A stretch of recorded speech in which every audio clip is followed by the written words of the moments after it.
No reparations? No 40 acres and a mule? Why does everybody hate the idea of reparations? They don't even want to talk about it. Let's go right into it. Kev speaks.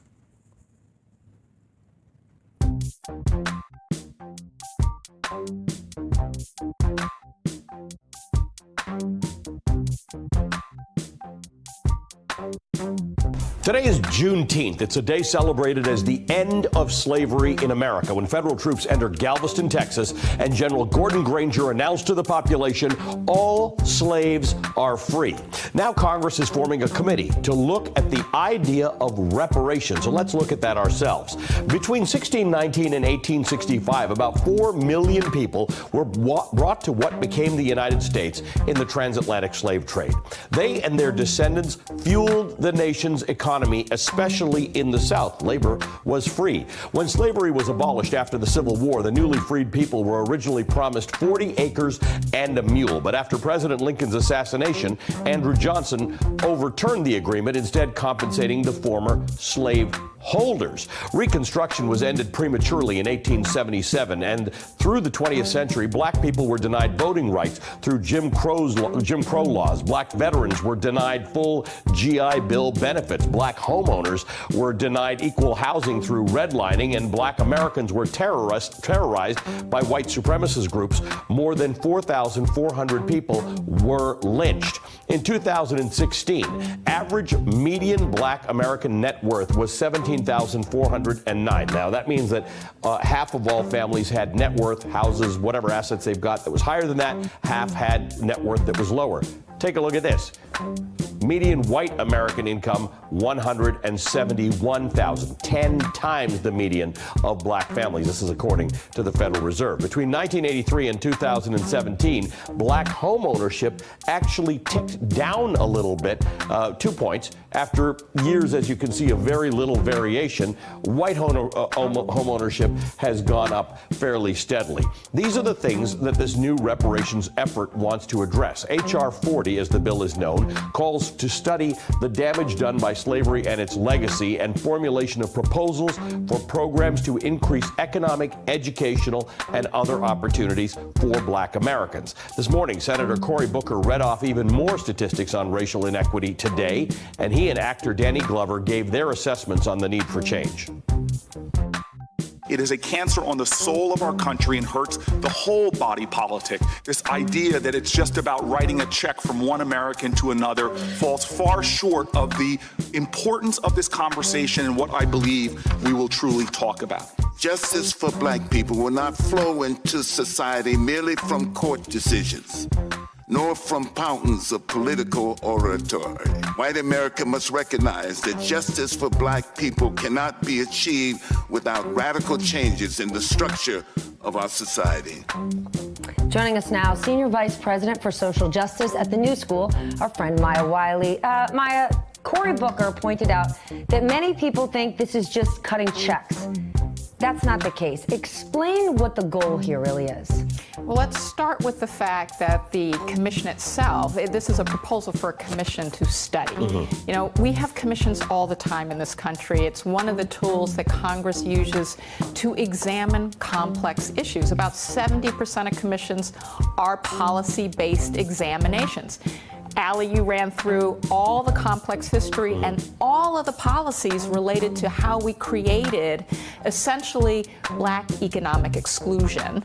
And the question becomes, how do we change that? And this is a tool, and it's a democratic process tool for examining these kinds of complex questions in order to give advice to Congress. It doesn't dictate anything happening. It gives advice to Congress, enabling it to have the expertise of a lot of people who've been studying these issues, and many people have. So that, you know, the idea that we should have that commission is not controversial. I ticked off some of the history, but there's a lot more in there. And the way in which you would provide reparations for those things, if we had agreement on what you want to provide reparations for, is complex. The net results is in 2016, there was a Marist poll that found that 68% of Americans, including 85% of whites and 32% of blacks, oppose reparations. That may be true. I wonder whether the question is understood. In other words, what do you even mean by reparations? I think that's exactly right. The question isn't understood. And in some ways, reparations it's a hot button word that takes people to places that aren't necessarily what we're talking about. That to Cory Booker's point about check Not writing. just checks, right. Right, and I think part of the reason we think about it that way is because of Japanese internment, where we had a commission, and then there were checks cut to folks who had been really mistreated and gross. But it was a mathematically easier calculation at the time because it was a certain set period of time with specific people things who were documented and you could identify.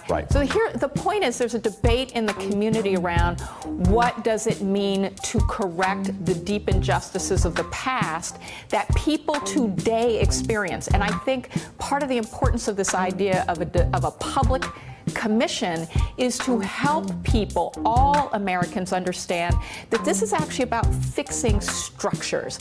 Take the subprime crisis, right? 240,000 black people lost homes. And they're not in good shape today. And they're not in good shape today. That wealth gap you pointed to, Allie. But when we fix some of these structural problems about how people get discriminated against, say in home loans, or as we heard from Mr. Hickenlooper, from access to credit if you're trying to start a small business, we're often not just fixing it for people who are black. You're actually fixing it for everybody. And one of the misunderstandings about this conversation is somehow it's us versus them.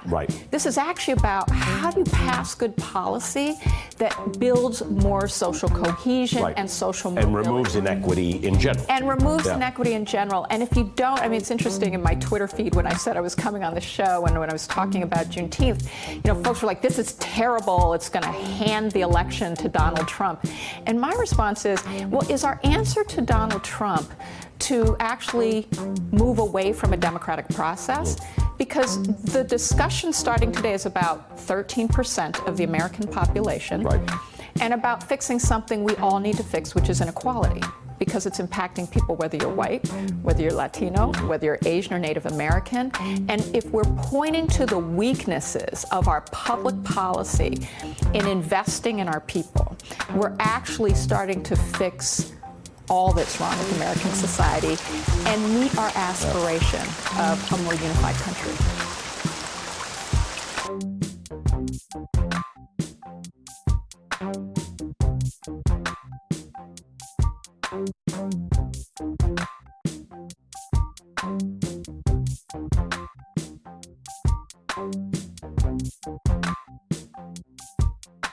This idea that it's just about writing a check from one American to another falls far short of the importance of this conversation and what I believe we will truly talk about.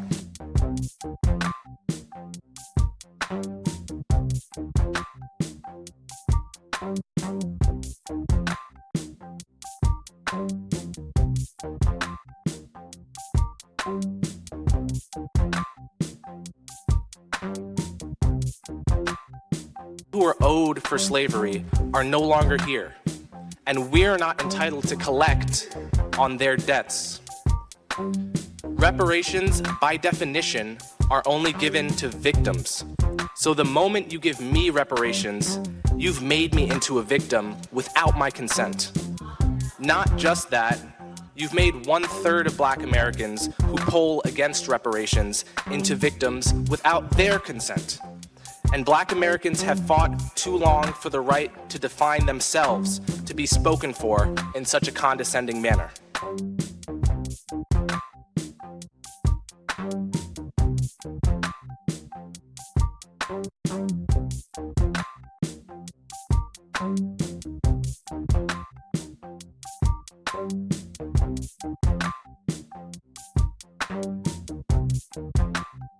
The net results is in 2016, there was a Marist poll that found that 68% of Americans, including 85% of whites and 32% of blacks, oppose reparations.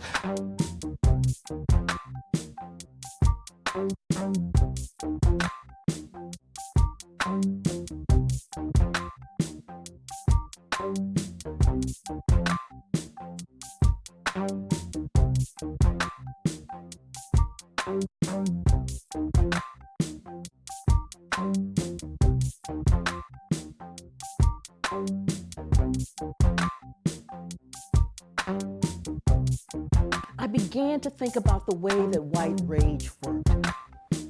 White rage is not about visible violence. We often think of rage as visible. We often think of racism as this visible thing. But white rage is subtle. It is corrosive. It operates through the state legislatures, through Congress, through the judiciary, through school boards. It cloaks itself in legalities. And so I set out, because it's so quiet, it's so subtle, you don't see it. And so I set out to blow graphite onto that fingerprint, to be able to trace white rage throughout time.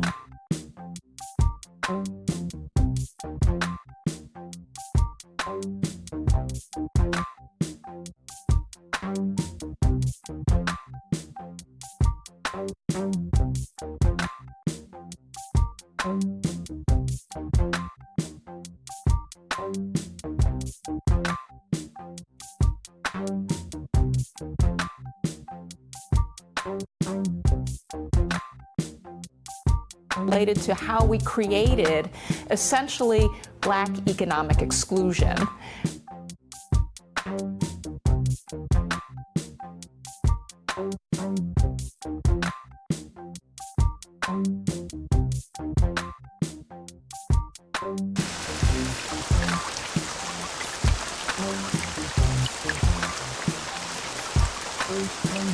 Take the subprime crisis, right? 240,000 Black people lost homes. Right. And they're not in good shape today. And they're not in good shape today. That wealth gap you pointed to, Allie. But when we fix some of these structural problems about how people get discriminated against, say in home loans, or as we heard from Mr. Hickenlooper, from access to credit if you're trying to start a small business, we're often not just fixing it for people who are Black. It for everybody. You're actually fixing it for everybody. And one of the misunderstandings about this conversation is somehow it's us versus them. Right. This is actually about how do you pass good policy that builds more social cohesion and social mobility. And removes inequity in general. And removes inequity in general.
It's the broken windows policing policy.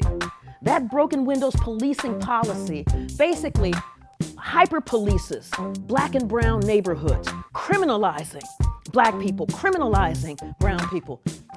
You jaywalk, the cops are on you. Drop some litter on the ground, cops are on you. You're standing, cops are on you. You're walking, cops are on you. You are getting ready to step off the curb, cops are on you.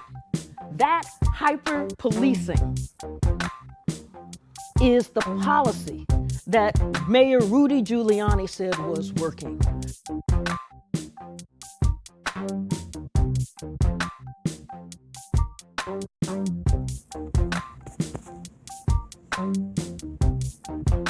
The entire country benefited from the slave trade, from north in New England all the way down to the south, the southern tip of the United States. Reparation for slavery in what is now the United States is a complicated issue. Any proposal for reparations must take into account the role of the newly formed United States government in the importation and enslavement of Africans, as well as the older and established European countries that created the colonies in which slavery was legal. Also relevant are their efforts to stop the trade in slaves. It must also consider if and how much modern Americans have benefited from the importation and enslavement of Africans since the end of the slave trade in 1865. What is your opinion about reparations? Are you for or against reparations? Do you think that the descendants of African slaves today deserve reparations? And do you think that we should pay taxes for the reparations? Or how should they be funded to the descendants of African slaves? Thank you for your time. Time is an intangible force that cannot be replaced. Don't forget, if you like the content, please subscribe and like the video. Thank you very much and stay tuned as Kev speaks.